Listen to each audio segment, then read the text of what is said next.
Olá, bem-vindos! Hoje, a gente vai mergulhar fundo numa forma de entender a oração que talvez seja bem diferente do que muita gente está acostumada. É uma abordagem mais participativa, com raízes bíblicas bem profundas, conhecida como voz pactual. Sabe aquela sensação, a gente fala, pede, bota o coração para fora e no fim fica um silêncio, uma sensação de que foi um monólogo? Essa frustração é super comum. Mas e se o problema não for falta de fé? E se for, na verdade, um desencontro de mundos? Então vamos lá. A raiz de muita dessa desconexão está no seguinte.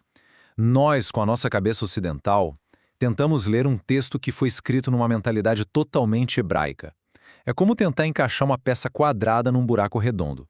As categorias são outras, e isso, claro, muda completamente o jeito de entender o que é orar, o que é falar e até como se relacionar com Deus.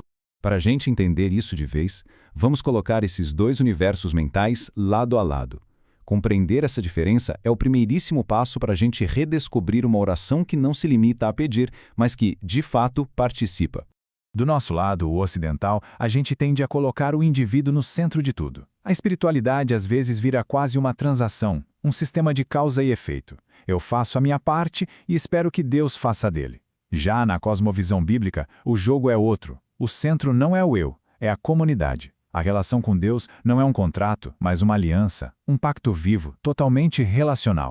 E aqui, olha, aqui está o pulo do gato. Para a cabeça grega, palavra, o logos, é uma ideia, um conceito, a gente usa para argumentar. Quando aplicamos isso à oração, o que a gente faz? Tenta convencer Deus. Mas no hebraico, palavra, que é dabar, não é só uma ideia, é também uma coisa, um evento, é ação. Quando Deus fala, a realidade acontece, isso muda tudo. A oração deixa de ser uma tentativa de convencer e se torna um ato de participar na ação de Deus. É exatamente aqui que entra o conceito de voz pactual. E, gente, não é nenhuma técnica nova ou mirabolante, tá? É, na verdade, um princípio bíblico que a gente acabou esquecendo. É um convite para sair do monólogo e finalmente entrar num diálogo ativo com Deus. Então, o que é essa tal de voz pactual na prática? Pensa assim, é a nossa resposta que se alinha perfeitamente com o que Deus já revelou. Não é a gente criando algo do zero, mas sim discernindo o que Deus já disse, o que Ele já está fazendo e então, com a nossa voz, a gente concorda. A gente verbaliza esse sim.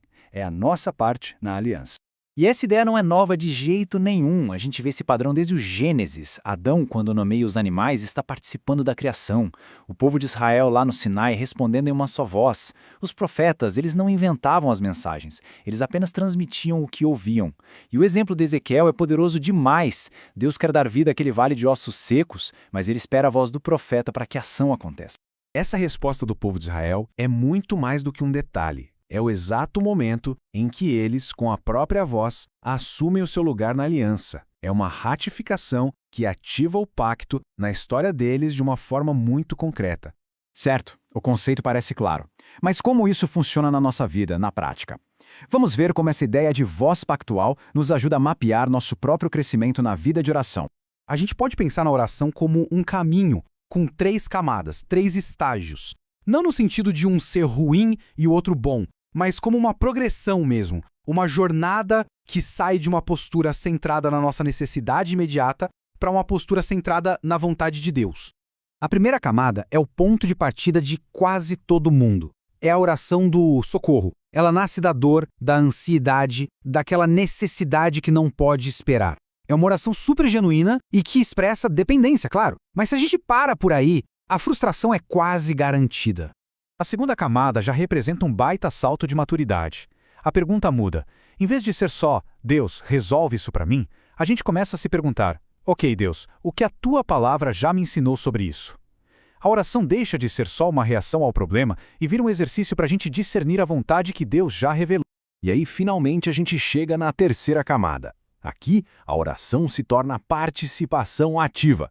Depois de buscar e entender a vontade de Deus, a pessoa se torna a voz que declara essa vontade aqui na Terra. É uma concordância poderosa que se alinha com aquilo que Deus já está fazendo. A progressão fica muito clara, né? A oração imatura é condicional, é passiva. Se for da tua vontade. A de alinhamento já busca, já pergunta, mostra-me a tua vontade. Agora a oração pactual é declaratória. É uma afirmação de fé baseada no que já foi revelado.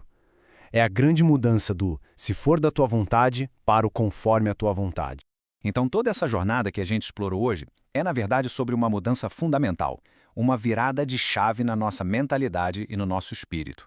É uma recalibração completa da nossa vida de oração. E o ponto crucial é este. O objetivo da oração não é montar o melhor argumento para convencer Deus a mudar de ideia.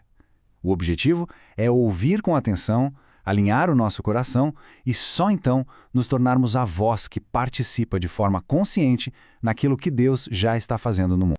Então fica aqui essa reflexão. E se a nossa maior contribuição na oração não for pedir, mas concordar? E se não for tentar convencer o céu a agir, mas sim trazer a realidade do céu para a terra com a nossa voz? É uma ideia que, sinceramente, pode transformar tudo.